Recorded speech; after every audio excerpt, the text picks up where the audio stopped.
que se les preparó son muestras vegetales, ¿sí? Algunas que manejábamos comúnmente en laboratorio, otras no tanto. Vamos a ir viendo la sintomatología que estos presentan, ¿vale? Eh, Aquí hay una imagen al inicio para que les quede claro otra vez esto que vimos ahorita al final con sus compañeros, ¿sí? El dumping off, mal de amácigo, ¿sí? O ahogamiento es lo mismo, ¿sí? Son sinónimos. Mal de amácigo, ¿por qué? Porque muchas veces da a nivel de invernadero en esas camas de germinación que le llaman amácigos. Entonces, tenemos el preemergente, que como bien lo dijeron, antes de que emerja, antes de que salga. Aquí tenemos una semilla que bien se pudo quedar así. El hongo atacó a todo el embrión y ya ni siquiera salió radícula o alguna otra que pudo haber salido su raíz, su radícula empezó a crecer y hasta ahí llegó, porque el hongo empezó a atacar al embrión también, ya no hay un crecimiento, no hay una eh, visión en la parte de raíces y ya no sale, no emerge. Entonces tenemos el ahogamiento preemergente. Después vamos a tener el ahogamiento post-emergente, que como su nombre lo dice, ya emergieron. ¿Y qué pasa? Pues que hay un daño, como mencionaron sus compañeros, en la base del tallo y el suelo. Ese daño ocasiona que el tejido, ¿sí? del, del tallito, pues tenga una necrosis, haya una degradación de ese tejido, de esa celulosa que está aquí por los hongos fitopatógenos, y en realidad lo que pasa es que no se soporta ya esta plántula que emergió, el mismo peso de la parte aérea, pues hace que caiga esa planta, y aquí tenemos estos eh, muertos ahí en el amácigo. ¿Sí? Plántulas que ya emergieron, pero que terminan muriendo, ¿sí? Recién emergidas, decía su compañera. Sí, pasan pocos días para esto. Muchas veces esta parte se da en viveros, ¿sí? En invernaderos, por eso también le llaman mal de los amácigos. La otra es la pudrición radicular que vamos a ver eh, afectando, como ya vieron, en estados fenológicos de plantas adultas, donde el daño va a ser en las raíces, va a haber una pérdida de raicillas, de raíces secundarias, terciarias, llega a la raíz primaria, ¿sí? Los hongos empiezan a afectar raíz primaria, no hay un transporte adecuado de nutrientes y podemos empezar a tener los síntomas aéreos. Eso nos diría que hay una afección a nivel de raíces, como bien lo comentaba el doctor Isaac, ¿no? En algunos casos, pues podemos ver zonas eh, marchitas, que no son totales, sino alguna defoliación, vamos a ver plantas adultas. Esto es una foto de ahí del laboratorio del ahogamiento post-emergente de Solanum lycopersicum, ¿sí? Jitomate. Estos, ¿qué podemos ver? Pues obviamente aquí está el amácigo, la cama donde se ponen a germinar, y vemos plántulas que emergieron y terminan cayéndose, ¿sí? Falta ese soporte en la base del tallo. ¿Qué podemos ver aquí? Que a lo mejor hubo espacios donde tampoco germinaron otras semillas, a lo mejor aquí teníamos alguna otra por la distancia que tenemos, y podemos notar que no salió nada, entonces nos hablaría que también hubo un ahogamiento preemergente, ¿verdad? Que se está dando esto aquí en ese amácigo. Aquí observamos unas hojas con algunas clorosis, obviamente por la falta de nutrientes que empezaron a faltar, ¿sí? Ya no llegaban los nutrientes a este nivel en la parte aérea. El ahogamiento postemergente también en una planta de café arábica, café, en vivero también. ¿Y qué podemos ver? Pues la afección que está aquí, donde está la flecha y el puntero, ¿sí? Ese debilitamiento del tallo, la falta de turgencia aquí, se hace como hilito, delgadito, muy delgadito, y pues ¿qué va a pasar? Que no va a soportar este peso de esta plántula y terminan cayéndose. Es como pudiéramos ver este tipo de ahogamiento post-emergente, y principalmente, como se los voy a repetir, en plántulas. Fíjense que aquí hay todavía suelo, hay raíces, pero el principal daño es en esta base del tallo, ¿sí? Ahogamiento en Persia americana. ¿Qué es este? ¿Este hospedero qué es? ¿Quién es? Aguacate. Aguacate.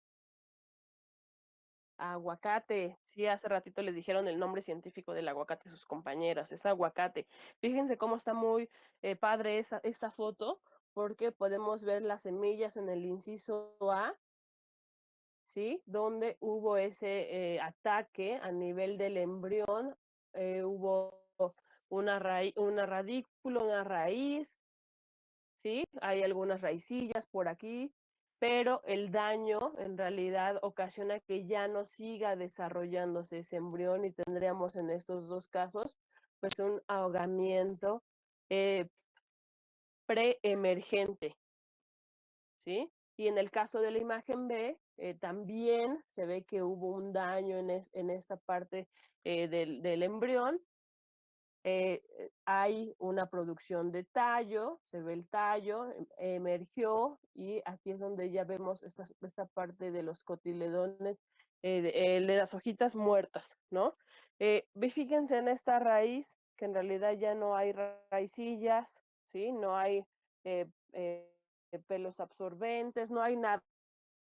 Entonces, esto en realidad termina muriéndose, ¿sí?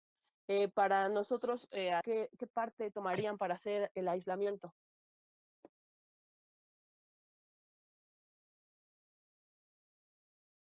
¿No las pueden procesar?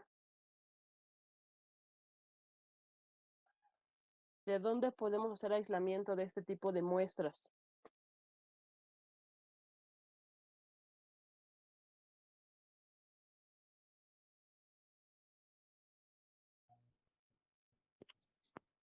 Am, De la parte de Am, la raíz. de la parte de la raíz que ya está toda necrosada. Acuérdense que son hongos necróticos. Sería de lo más pegadito a la parte necrosada, ¿no? Donde estaría el crecimiento de hongos. Ajá, lo más pegadito a la parte necrosada, esta parte, ¿no? De los bordes activos aquí, donde vemos que está viendo el daño, en realidad, el avance del hongo, ¿no?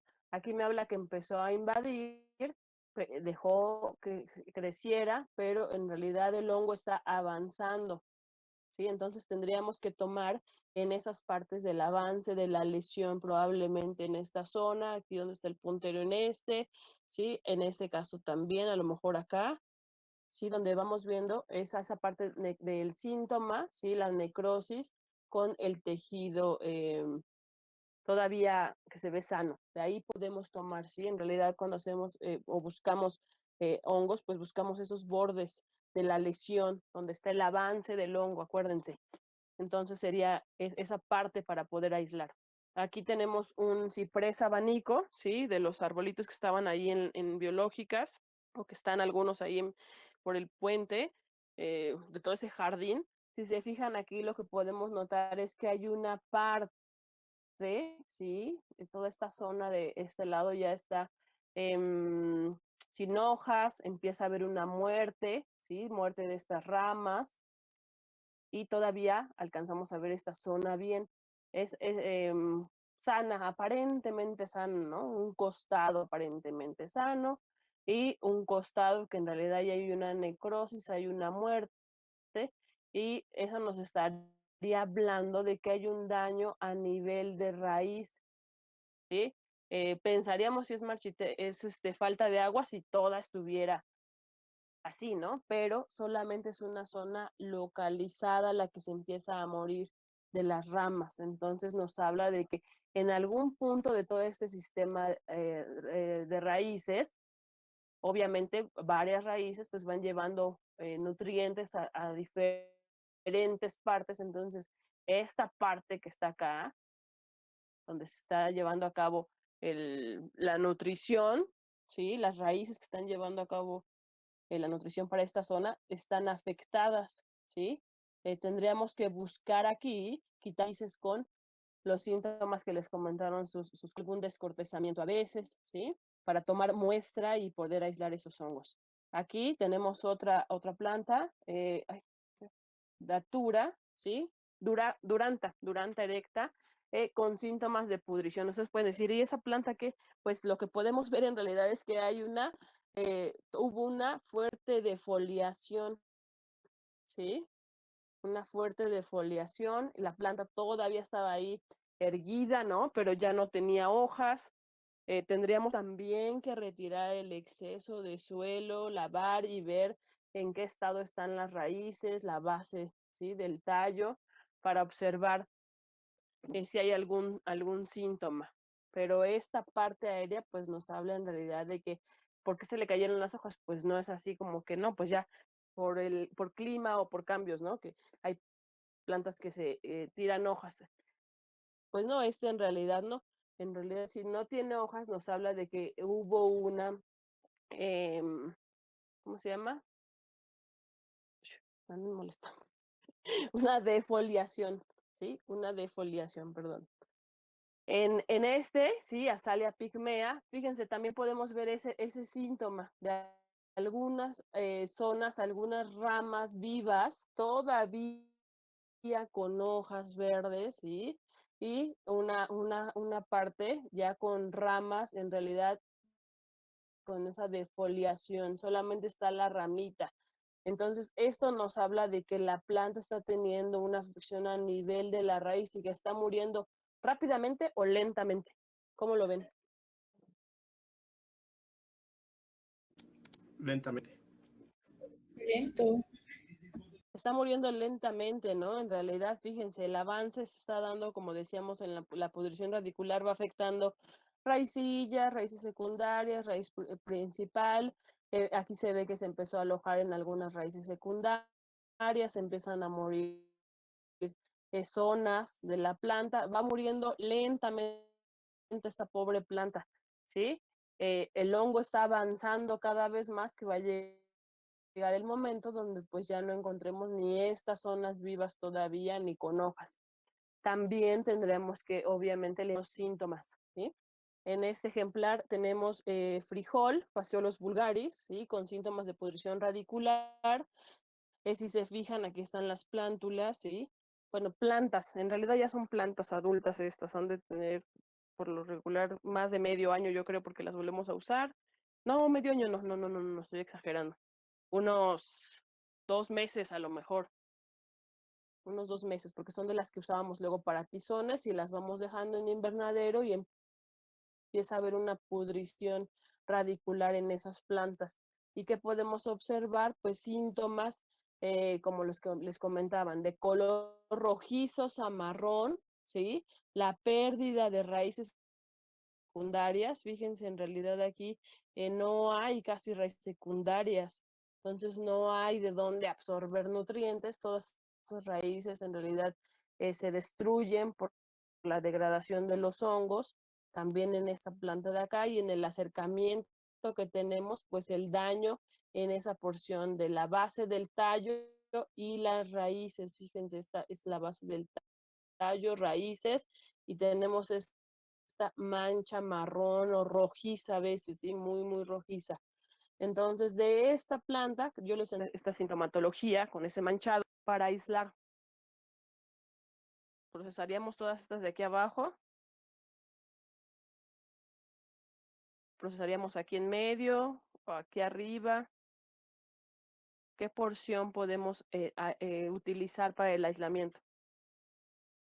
Donde se ve rojizo. Donde se ve rojizo aquí, Arriba. aquí. Cerca Dice del su techo. compañera que aquí arriba, donde se alcanza a ver rojizo. Pero ella no, bueno, todavía ¿Sí? no llegaría ¿Ves? el patógeno. No, abajo. Todavía no llegaría el patógeno. Abajo. Fíjense, como estamos hablando de que el patógeno empieza a avanzar, ¿no? De las raíces, raíz principal, el tallo. Entonces, estamos viendo el avance de ese patógeno, pues, ¿qué nos convendría utilizar? parte de esta zona, donde estamos viendo claramente el síntoma, y parte de la zona sana, ¿no? Entonces yo tomaría todo un fragmento desde por aquí hasta por acá abajo. ¿Sí? ¿Por qué? Porque quiero encontrar el hongo que está invadiendo este tejido y que está llevando ese avance. ¿Sí me explico? Ya que tengo ese fragmento, pues de ahí haría ya mis porciones de tejido para desinfestar, porque queremos el hongo que está afectando dentro, ¿no? Dentro. Entonces la desinfestación que hacemos es para eliminar todos los que puedan estar fuera, bacterias, otros hongos, y el hongo obviamente que está interno es el que va a terminar saliendo de ese tejido y crecer en el medio. Entonces tomaríamos una porción de tejido necrótico y una porción de tejido sano, ¿sí? En esta parte donde vemos los bordes de las lesiones o de los sitios activos de la lesión, le llamamos, ¿sale? Para el aislamiento, como bien les dijeron sus compañeros, pues se hacen fragmentos, ¿sí? Fragmentos de 5 milímetros, de 3 milímetros, se lleva a cabo la desinfestación, como se les mencionaron, con hipoclorito, con lavados de esos tejidos, y los colocamos en un medio para hongos, ¿sí? Por lo regular les damos PDA, pudiera ser alguno otro, un saburó o algún medio un poquito más específico para algunos hongos que a veces queremos encontrar, ¿sí? Y ponemos sus fragmentos en el agar. Hacemos también un pequeño pocito, ¿sí? Con la pinza caliente, aquí en el agar, un pequeño pozo, colocamos nuestro fragmento para que se soporte, es a lo que me refiero, y cuando volteemos la placa no se caigan esos fragmentos. Entonces ese pequeño pocito aquí nos ayuda a que se fije el tejido. Decía su compañera, no hay tiempo, en el manual no dice cuánto tiempo. ¿Cuánto tiempo podemos incubar para hongos? ¿Cuánto sería lo adecuado? De 42. ¿Una semana? ¿5 días? Por ahí. ¿Felipe? De 48 a 72 horas. De 48 a 72 horas. Algunos lograrán crecer a las 48, la mayoría en realidad empieza a crecer ya a los 3, y hay unos de crecimiento muy rápido, pero acuérdense que los hongos son más lentos, ¿sí? No son como las bacterias, que a las 24 horas ya estamos viendo. Entonces los hongos por lo regular de 3 días, 5 días, hay unos muy, muy lentos, ¿sí? Que en 7 días apenas tenemos una pequeña colonia. Entonces, por lo regular los estamos viendo ya en los 3 días y algo muy pequeñito, ¿sí? Aquí fuera del tejido, como ahorita lo vamos a ver, más de 3 días. Si hacemos una buena desinfestación, podríamos obtener esta parte, ¿sí? Los tejidos, donde no hay hongo, pues no hay ni hongo, no hay ni bacteria, no está saliendo ese microorganismo. Estos tejidos donde sí está creciendo el hongo, aquí lo vemos, este tejido pequeño que se cayó, iba aquí en medio, seguramente se cayó, no quedó bien adherido aquí al agar, y este crecimiento lo obtendríamos más o menos que estemos buscando, ¿sí? O del hongo que en realidad podamos nosotros identificar, ¿sí? Aquí vemos un micelio blanco, velloso, saliendo del tejido. ¿Qué tendríamos que hacer nosotros en aquel otro tejido con un acercamiento en el estereoscopio? Hay ocasiones en las que a partir del tejido pues vemos hongos y bacterias, como dice aquí. Pues todo, ¿por qué nos damos cuenta que es bacteria? Pues obviamente porque crece como bacteria, ustedes muy bien las conocen. Mucoides, ¿sí? Mucilaginosas y demás. Entonces aquí tenemos un tejido donde nos habla de que la desinfestación no fue tan buena, alcanzaron a crecer algunas bacterias y también está creciendo el hongo. Entonces nos damos cuenta de que está contaminado. Entonces, ya, adiós, mi trabajo ya se contaminó con bacteria. ¿O qué puedo hacer? Quiero el hongo. Dame más porque se me contaminó con bacteria. Más muestra. ¿No podríamos hacer un segundo aislamiento a partir del hongo que está ahí? Una purificación de ese hongo, ¿no? Un reaislamiento de este hongo. ¿Cómo lo podríamos hacer? Con ¿Cómo? un PDA con ¿Lo tomo de pH aquí y ya me lo llevo? No. Un PDA con pH ¿Rosa de Bengala? 3.5. ¿Por qué un PDA con 3.5? Por bueno, solo ahí de tiempo. dicen uno con rosa de Crecimiento Bengala. ¿Por qué eso? Porque de los hongos ácidos. Porque tiene antibióticos. Ya hablaron ahí de antibiótico, ya son 3 personas las que están hablando por ahí.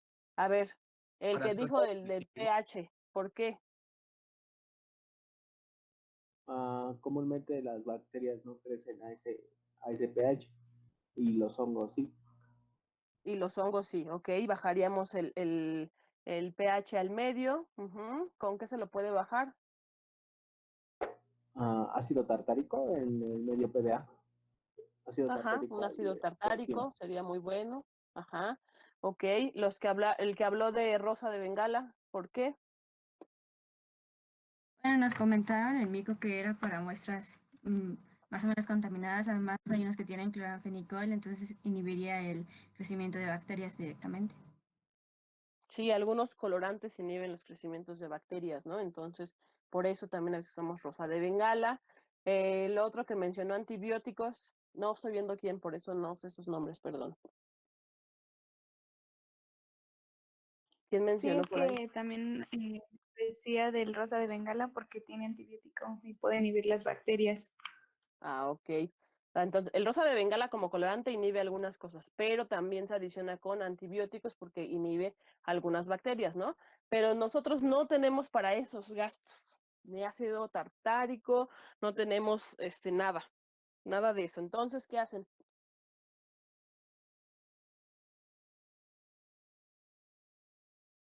Lo pasan de aquí y les vuelve a crecer bacteria y lo pasan y bacteria. Ya, se arruinó todo, ¿no? Vamos a ir a pedir a otro laboratorio, lo que no tenemos. No, en fito manejamos otras técnicas para purificar estos hongos, ¿sí? Una de esas técnicas, sí están bien las que me mencionaron, obviamente, no digo que no, son técnicas que si queremos lo hacemos así, pero en la parte de fito trabajamos de otra forma, ¿sí? Para empezar a purificar y que aprendan en realidad otras técnicas. Una de ellas es el de purificación a partir de una punta de IFA. ¿Sí? Si recuerdan, en la parte de mico, no hemos llegado a hongos todavía, pero los hongos y los MSH pues van creciendo para esta metodología que bajo el estereoscopio, que ya se los mostramos en algunas ocasiones anteriores y a lo mejor ya lo conocen, es que tiene su platina pues plana, y hacemos los zoom. Bajo el estereoscopio ponemos nuestra placa, prendemos nuestros mecheros a los costados, cuidando obviamente el microscopio, que no le vaya a dar la flama, y con una aguja hipodérmica de estas de insulina, ¿sí? Las pequeñitas, la flameamos con nuestro alcohol, flameamos, vamos al estereoscopio y vemos esta punta de IFA que ya va creciendo, ¿sí?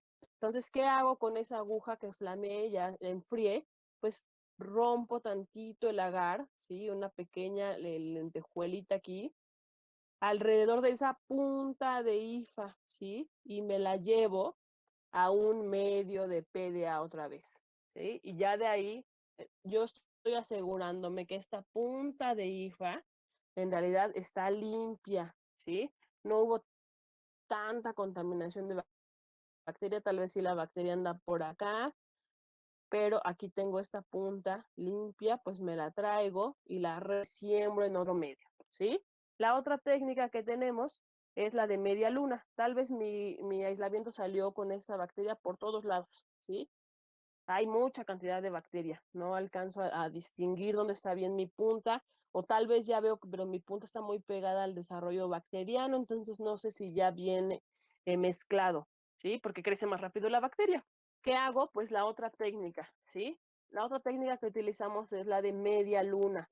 ¿Qué hacemos en esa técnica de media luna? Aquí está descrito, lo pueden leer y se las voy a describir rápidamente. tenemos nuestra placa de PDA, ¿sí? Tenemos nuestras agujas de esas grandes, agujas de jeringas de 3, de 5. Las curvamos un poquito para que queden como asas curvitas, ¿sí? Como asa micológica curva, pero más finita y más delgada y con bisel. ¿Qué me ayuda esa aguja? Pues a cortar este agar. Entonces con esa aguja que ya pasé al alcohol, la flameé y la enfrié. O a veces no la enfrío porque me va a ayudar a cortar en realidad este agar. Entonces hago esta media luna con esa aguja, tocando el fondo, obviamente, toco el plástico, corto y formo esta media luna. Por otro lado ya tengo mi placa, ¿sí? Esta placa o esta placa, donde ya corté un pedacito, un fragmento de aquí, circular también con una aguja. Usamos mucho aquí en Fito las agujas de insulina. ¿Por qué? Porque por el bisel y por el tamaño nos ayudan a ser muy precisos, ¿sí? Entonces, corto mi cilindrito de hifas, que probablemente ya vengan con bacterias. Ya estoy acá en mi mechero con esta media luna. Entonces, con esa aguja que tengo ya, levanto esta lengüeta, ¿sí? Y con la otra mano tengo mi pedacito de agar y entonces levanto la lengüeta y voy y deposito ese pedazo de agar con hifas aquí en el centro. Abajo de la lengüeta, obviamente. Cierro esa lengüeta y incubo, ¿sí? ¿Qué va a pasar aquí? El hongo es aerobio, ¿no? Tiene que salir. También la bacteria, pero no va a lograr salir, en realidad. Sí, va a quedar por debajo. No se puede mover tan rápido. Entonces, ¿qué pasa en este mecanismo que usamos nosotros? Que el hongo que quedó atrapado aquí abajo, ¿sí? De ese agar, pues va a tener que buscar la salida. ¿Y qué pase? Pues que atraviesa todo el agar. Todo ese agar que tenemos a lo mejor de, que será un poquito, de 1 centímetro, menos de 1 centímetro, ¿no? De grosor, lo va a empezar a atravesar, va a ir de allá del fondo, donde lo fuimos a dejar, con esa lengüeta tapada, y empieza a salir. No lo pongo por aquí, no lo pongo por acá. ¿Por qué? Porque encontraría esta grieta rápidamente, ¿no? Y empieza a salir por la grieta. Eso lo dejo aquí en el centro. Entonces va a intentar salir, va a ir atravesando todo ese agar que tenemos, y mecánicamente se va a ir limpiando de la bacteria. La bacteria va a quedar en el fondo y la hifa que logre salir por todo ese proceso, ¿sí? Ese entramado de agar es, como les decía hace ratito del otro grupo, como una electroforesis, ¿no? Vamos ahí en realidad separando. Pues lo mismo hace la hifa, va pasando ese entramado de agar y sale a la superficie. Y entonces cuando tenemos esa hifa ya que está saliendo, y obviamente no lo vamos a dejar ahí incubando 1 semana porque nos vuelve a ganar la bacteria. Entonces estamos monitoreando 2 días, a lo mejor ya salió esa hifa, voy y tomo otra vez mi pedacito de hifa que ya salió, por punta de hilo tendría esa hifa limpia de bacteria puro, ¿sale? ¿Sí queda claro estas 2 técnicas? Sí, profesor. Profa, Sí, escucho. profa, entonces, la de la media luna es ponerlo a crecer hasta que se agarre de la media luna que tenemos para poderlo sacar de la caja. Bueno, aislar. Hasta que atraviese el agar y salga. Fíjese en la imagen. Lo ponemos aquí esta es la lengüeta que hice yo para poder abrir como una puertecita del agar, y agarro y meto mi cilindro hasta esta zona. Imagínate esta lengüeta abierta, subida del agar. Y yo lo que hago es meter mi cilindro por aquí o mi cachito de agar. Entonces, ¿qué es lo que pasa? Que va a empezar no es que vaya a buscar no va a ir a buscar esta salida de acá. Si lo pusiera muy cerca, sí encuentra rápido la grieta. Pero por eso lo dejo acá. Lo dejo aquí en el centro para que en realidad intente salir por todo este agar, y no por la puerta de acá, sino por ese agar que está arriba de él, ¿me explico? Porque esto está bajo en el plástico. Entonces, de ahí tiene que empezar a atravesar esa capita de agar que hacemos en las placas, por la superficie, ahora sí, ¿me explico? Y esa hifa que encontramos en la superficie ya que atravesó todo, fue mecánicamente se limpia de la bacteria y ya la podemos tomar para pasar a otro medio. Ya va limpia, ¿sí me explico? Sí, sí, gracias. ¿Sí? Doctor. Está bien, es claro la explicación, no creo que haya dudas, si la hay, pues que no, lo externen los muchachos. ¿Sí quedan claros estos métodos, chicos, entonces? Sí, profesora. Sí. No porque no Sí, tengamos profa. a veces los medios, ni el ácido, ni nada, sí lo tenemos, sino porque en realidad son técnicas que utilizamos más en la parte de fito para purificar, ¿sí? Sí, también a veces yo con mis alumnos es así como que pues ya usa el ácido tartárico, órale. ¿Por qué? Porque a veces es más fácil, ¿no? Pero también podemos correr el riesgo de que sí nos crezca alguna otra contaminación, ¿no? Entonces, son técnicas que usamos más apropiadas para la parte de fitopatología, ¿sí? No quiere decir que las otras sean como que de malas o de flojos, no, pero usamos más estas, ¿sí? Ok, entonces ya que tenemos esos aislamientos puros, pues podemos Profesora. ver las morfologías coloniales, ¿sí? Profesora, Podríamos sí, ver... escucho. Ujú. Si viene una contaminación de otro hongo, ¿qué hacemos? Miguel Bueno, ahí dice, es un ay, poquito más complicado. Va a depender del grado de despoblación. Tendremos que recurrir a técnicas de cultivos monospóricos. En este caso, preparar, si vienen creciendo a la par, ambos tienen una eficiente esporulación. Tendremos que preparar una suspensión de conidios y a través de cultivos monospóricos se hace la separación.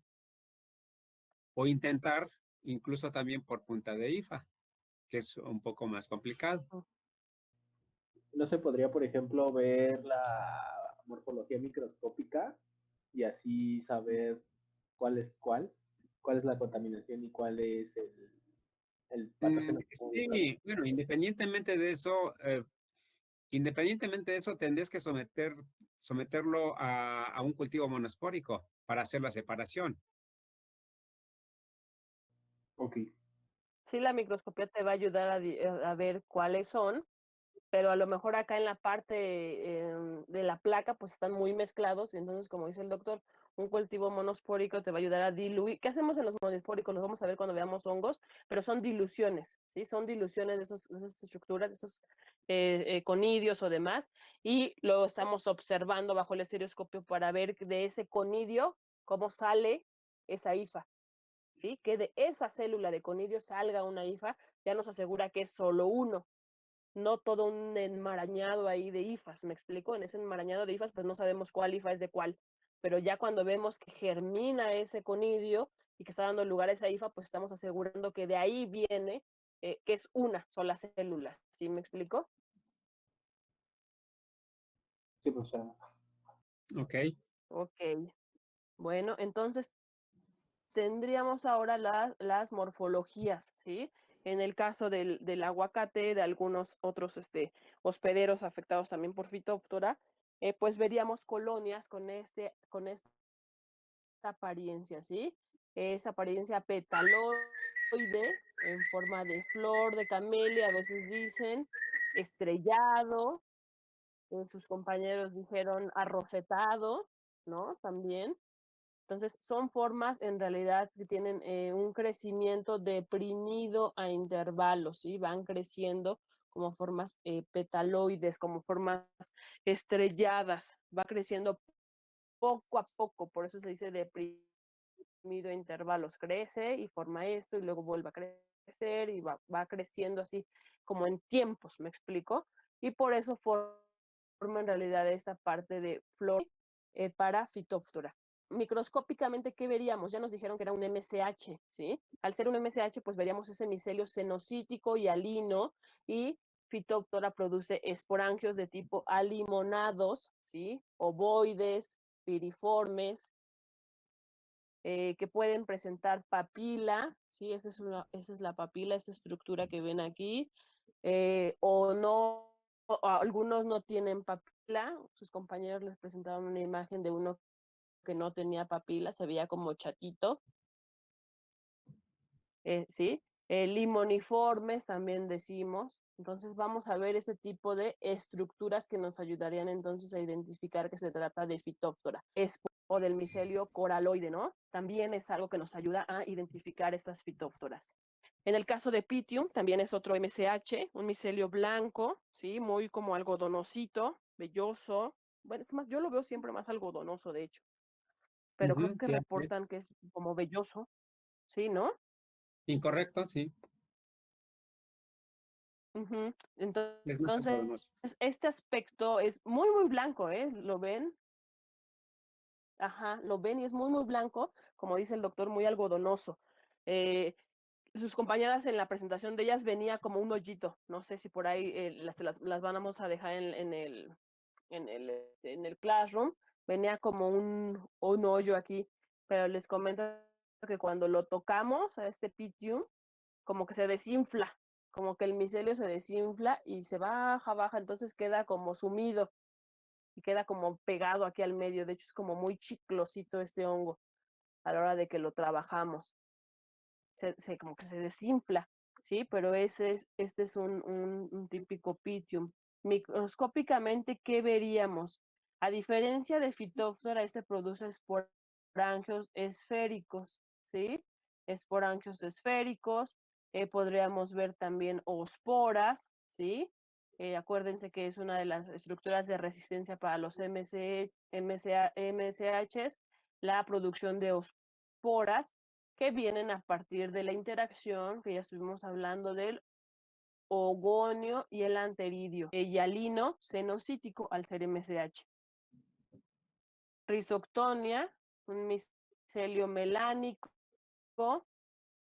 ¿sí? Algodonoso, muy oscuro, cuando tiene colonias viejas, que bien lo decían sus compañeras, cuando está creciendo cafecito claro, hasta que tenemos este color como marrón, ¿sí?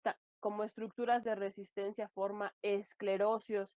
Entonces, cuando está muy, muy viejo, empieza a formar como pelotitas aquí, ¿sí? Algunas estructuras de resistencia que son los esclerosios, ese apelmazamiento de micelio, y lo veríamos acá. No son tan esféricos, pero tienen diferentes formas en realidad los esclerosios, en el esclerosio y demás, es como para carácter taxonómico, para ver qué especies son. También los llega a formar, en esta placa no se aprecian, son esferitas de color negruzco a veces, ¿no? O muy marrón.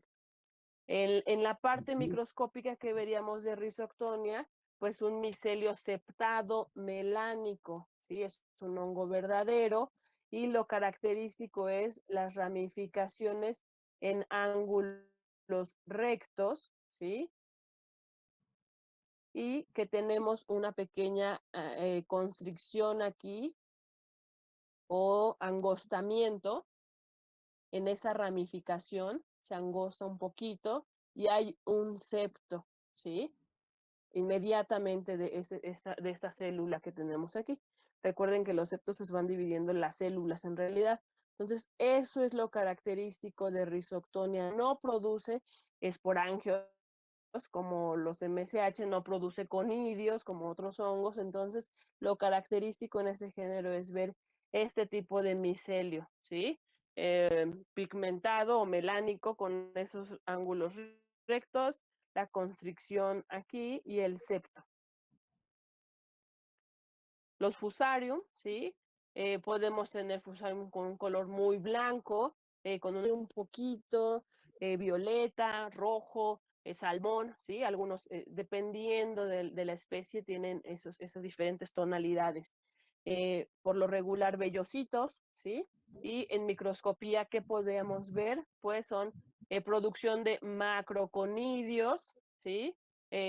Conceptos, diferentes número de septos, diferente terminación en los extremos, ¿sí? Romos o extremos agudos, también es algo taxonómico, cómo son los extremos, taxonómico cuántos septos tiene. Podemos ver también clamidosporas, ¿sí? Aquí en la imagen B, unas clamidosporas. En la imagen D, microconidios, ¿sí? En la imagen C, un microcultivo. Este es de laboratorio, de hecho, y dice donde se observan las falsas cabezas de microconidios en monofiálides cortas, ¿sí? La monofiálide corta está aquí, ¿no, doctor? En esta zona, esta pequeñita que Así se es. ve aquí. Sí, No sé si me escuchó. sí te escucho. Aquí está esta fiálide y aquí se está, están haciendo, No alcanzaba yo a ver bien. sí, en esta parte y acá también tenemos una Los ramificación microconidios. de microconidios, sí. Sí, ok. Acuérdense, Esas serían acuérdense, algunas de las estructuras, más comentario gracias doctor, que adicional. podemos. Ajá. Fusayo va a presentar fiálides simples o compuestas. Esas fiálides pueden ser en forma de botella o formar esporodoquios. Aquí tenemos los simples nada más, ¿verdad? Con idióforos o fiálides simples. ¿Ok? Sí. ¿Seguimos? Son estructuras que podemos ver en este género, como les decía, gracias doctor, va a depender de la especie, si hay abundantes macroconidios, si hay abundantes microconidios, si hay clamidosporas, ya todo esto depende de la especie en realidad, pero son entre las estructuras que podemos ver para identificar Fusarium. Es la última, ¿sí? Entonces, quedan claras las características morfológicas de microscopía en la parte de colonial, Fusarium, Rhizoctonia, Pythium y Phytophthora, que son entre los que hablamos aquí. No quiere decir que sean los únicos géneros que causan ahogamiento y pudrición radicular, hay otros más. ¿Sí? Vamos a ir avanzando otros más en la parte de teoría. Ok. ¿Dudas? Yo no entendí lo de las falsas cabezas de microconidios.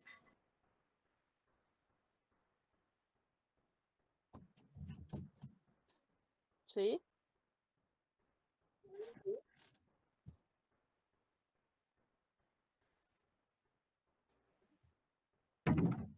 Regreso, aquí está. Se refiere a falsas cabezas de microconidios porque hay algunas, por ejemplo, en Aspergillus y demás, que hablamos de una cabeza aspergilar donde hay muchos conidios, ¿sí? Se ve el conidióforo y los conidios, y otras estructuras que también a veces tienen. Entonces aquí se menciona que son falsas cabezas porque en realidad es la fiálide, nada más. Sí, es un término coloquial realmente, ¿no? Como dice la doctora Belén, haciendo una analogía con Aspergillus, por ejemplo, en donde es bueno, es también un término coloquial decir cabeza, ¿no? Es una vesícula, en el caso de Aspergillus, a partir de donde se forman las fiálides y las métulas y se insertan los conidios. Esto es totalmente diferente. Simplemente se forma la fiálide o conidióforo también que se le puede llamar, y a partir de ahí se generan en la parte apical los microconidios o macroconidios, según sea el caso. Gracias. Ok. Okay. Judith, ¿algo más, chicos? ¿Alguna duda? Las técnicas quedaron claras para purificación, los términos de ahogamiento, pudrición, post y preemergente, los síntomas aéreos, ¿sí? ¿Los escucho? Un poco vaga la media luna. Y cultivo una espora. Ok, dice Oscar, un poco clara la de media luna y lo de cultivo No, monospórico, ¿verdad? No, claro. No, claro. ¿Cuál fue la pregunta? Uy, está fallando. Sí, dije mal mío. Que No no le le quedó quedó claro muy lo del claro lo monospórico, de doctor. Ay, está fallando. sí, Pues es muy sencillo. media Cuando tú haces un cultivo monospórico de una cepa, de un hongo que está contaminada, con otro hongo que tiene capacidad también de esporulación, pues lo que haces es una suspensión de conidios de esa mezcla. En esa mezcla, pues vas a tener los conidios que producen, vamos a citar a una alternaria saprófito y un fusarium, por ejemplo. ¿Sí?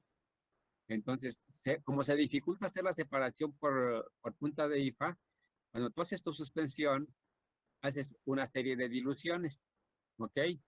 Y bueno, puede ser -1, -2, -3, -4 y -5. Agarras las tres últimas diluciones y en tres placas diferentes colocas 0.1 de mililitro o simplemente una gota. Como no estás haciendo conteo, colocas una gota de cada una de estas suspensiones, de las tres últimas, espatulas, ¿y qué es lo que vas a obtener? Vas a obtener colonias de fusarium y colonias de alternaria. Obviamente, cuando esas colonias tienen un diámetro de 1 centímetro, no mayor, haces una transferencia de por lo menos 5 de cada una y a través de esta separación, pues puedes observar esa diferencia tanto de alternaria como de fusarium ya en cultivo puro. ¿Sí? ¿Sí te quedó claro? Sí. Vale, gracias.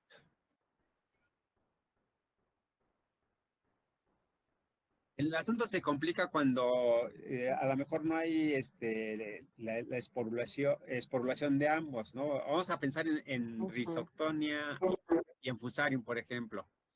Rhizoctonia y Fusarium.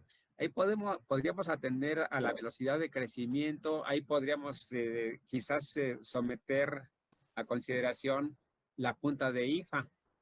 El grosor del micelio es muy diferente, Rhizoctonia respecto a Fusarium. Entonces, a través de la separación de punta de IFA bajo el microscopio estereoscópico, sería factible hacer esa separación. Pero eso significa nada más de son si fueran varios. Sí, bueno, ya cuando son varios, pues sí, obviamente ya vamos, se va complicando la posibilidad de separación, obviamente. Por eso es muy importante cuando se está haciendo el proceso de aislamiento, ¿cuál es la recomendación cuando se está trabajando un tejido infectado? Tomar tejido del punto de avance. No procesar material que esté ya muy infectado. O sea, cuando ya se asocian otros microorganismos saprófitos, ya sea hongos y bacterias, nos va a complicar el proceso de aislamiento. Entonces, desde un inicio tenemos que trabajar de manera adecuada, haciendo una selección muy puntual del tejido que vamos a procesar, la desinfestación del tejido. O sea, son muchos factores los que se tienen que tomar en cuenta para no entrar en esta problemática que estás planteando. O sea, esto obviamente se puede tener, pero es debido a que no se aplican las técnicas de forma adecuada. Cuando se aplican bien, el resultado es obtención de cultivos puros, ya sea de bacterias o ya sea de hongos. Como la placa que veíamos. Así es. Como Vale, esta, pues chicos, ¿sí? ¿Sí? Recuerden que ahí estamos hablando de una muestra de suelo.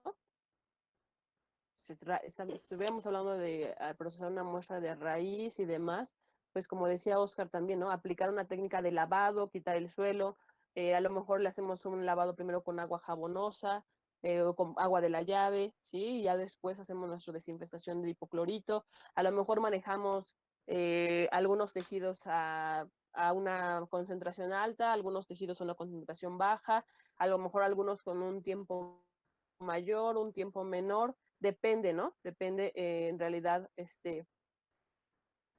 nosotros tenemos,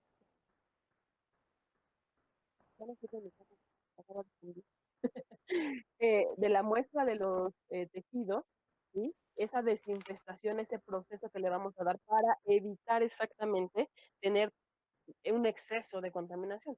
Si trabajamos bien, podemos tener una foto como esa que les presento, ¿no? Donde está saliendo del tejido una sola colonia. Si se fijan en los dos fragmentos, tiene la misma morfología. Me habla de un buen proceso, ¿sí? Si yo tuviera diferentes morfologías, imagínense, pues también, entonces hay que ahora ver cuál era el patógeno, ¿sí?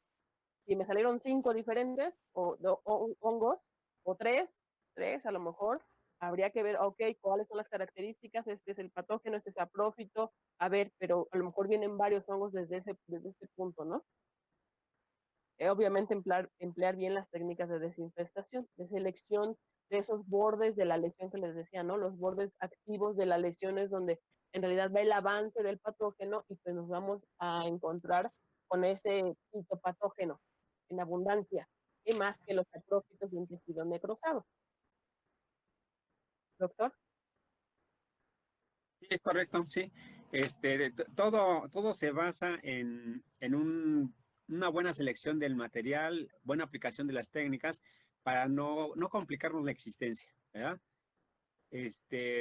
Desde el tamaño del tejido que estamos seleccionando. Aquí nos presenta la doctora Belén una placa en donde hay un buen resultado. Sin embargo, si yo soy muy estricto en este material que se utilizó, yo todavía veo los fragmentos muy grandes, fíjense. Deberían de ser a 1/3 del tamaño que tienen en la placa. Recuerden que estamos trabajando con microorganismos. Imagínense la cantidad de bacterias que puede haber en una fracción de tejido de 1/3 del que tenemos aquí, o la cantidad de micelio que puede haber en una fracción de tejido de 1/3 del que está aquí. O sea, y lo comentó la doctora Belén, ¿no? No es necesario poner trozos muy grandes de un tejido infectado, no. Hacer una buena selección y trabajar con fragmentos muy pequeños de tejido. Yo les comento nada más, fíjense. Ahorita les estamos enseñando la técnica clásica para el aislamiento de hongos y de bacterias fitopatógenas. No les hemos comentando por ejemplo, la microdisección.